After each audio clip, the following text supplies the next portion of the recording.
Olá, meus prezados amigos e amigas de todo o Brasil e de todo o planeta Terra. Tudo bem com vocês aí do outro lado da tela? Maravilha, aqui também está tudo bem, né? Então, estamos aqui entre o frio e o calor. Tem uma hora, estou aqui próximo da janela, tem a hora que passa um frio, tem a hora que passa um calor, como está acontecendo agora, né? Mas em meio aos nossos compromissos, de vez em quando vem um assunto, uma inspiração, né, para nós, de acordo com aquilo que nós fazemos, de acordo com a função que nós exercemos. E hoje, agora há pouco, me veio uma inspiração, né, a respeito de uma frase que tem aqui na Bíblia Sagrada, na oração do Pai Nosso. Como o cantor, né? Como o escritor, ele sempre tem que andar com um caderno na mão, ou com um caderno, com a caneta, ou com a cadernetazinha, para quando vem a inspiração ele ir lá escrever, senão ele acaba esquecendo. Então isso prova que é um dom que nós temos, de receber a mensagem, de imediatamente tocar lá para frente, que senão a gente acaba esquecendo, né? Então eu vou trazer aqui uma frase rapidinho e fazer um pequeno comentário sobre a oração do Pai Nosso, né? Eu vou ler aqui no capítulo 6 de Mateus, no versículo 24, no versículo 4 e no versículo 5. Eu vou ler o 5 e o 6, melhor dizendo, né? O versículo 5, lembrando que eu estou citando Mateus capítulo 6, aí fala sobre a oração do Pai Nosso, em ocasião que os discípulos pediram a Jesus que ensinasse a eles a oração, ensinasse a eles orar, né? Diz o seguinte, Mateus capítulo 6, versículo 6: mas tu, quando orares, melhor dizendo, entra no teu aposento e fecha a tua porta, ora a teu Pai em secreto, que vê o que está oculto, e teu Pai que vê o que está oculto te recompensará.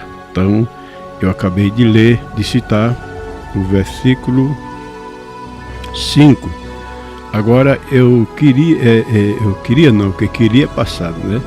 Eu quero deixar esse versículo como contexto, né? Como texto, apoio textual. E eu quero trazer a atenção agora para o versículo 7. Não é o versículo 7. Vou trazer a atenção agora para o versículo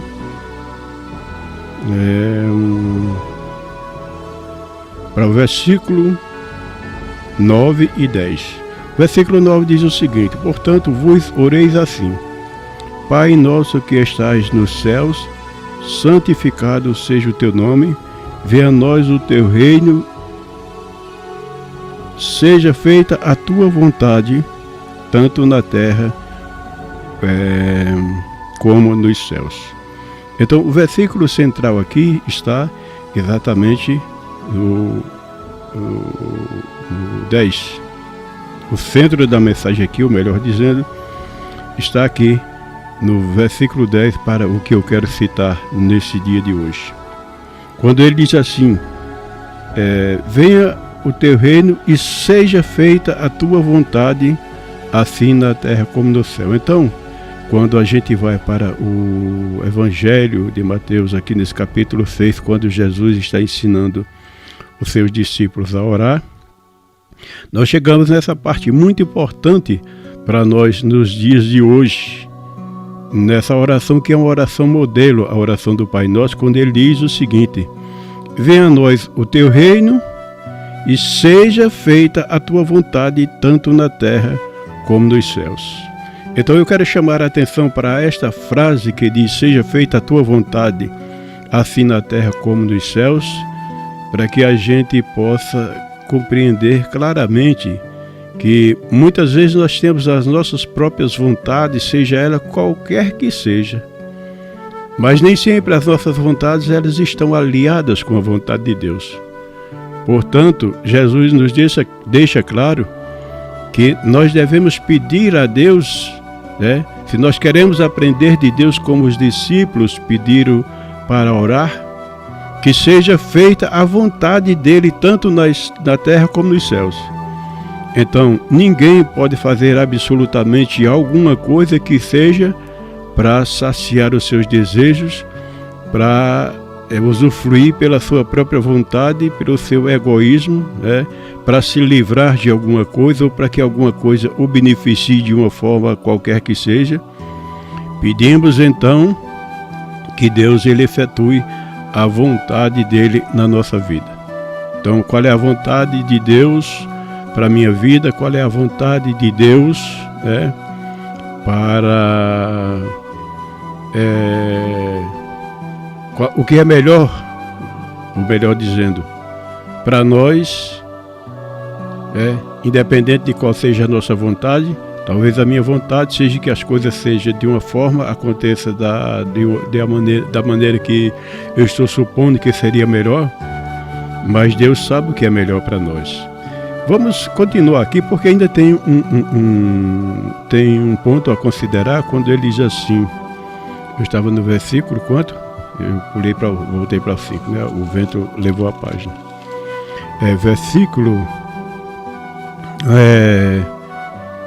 Versículo 3 diz assim: e não nos induzas à tentação, mas livra-nos do mal, porque teu é o reino, o poder, a glória, para todos sempre. Amém. Entendeu?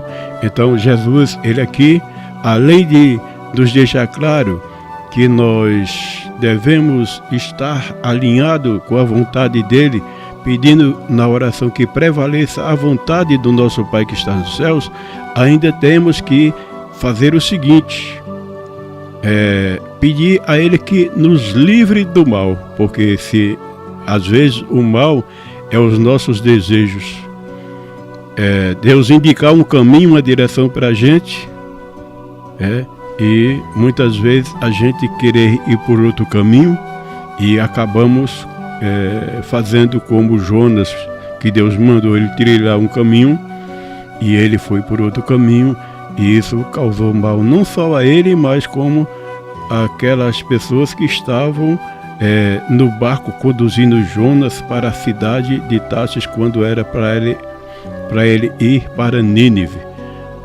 Então é uma história meio cruzada, mas dá para se compreender. Sendo que mais mal foi causado os condutores daquele navio do que a Jonas. Por quê?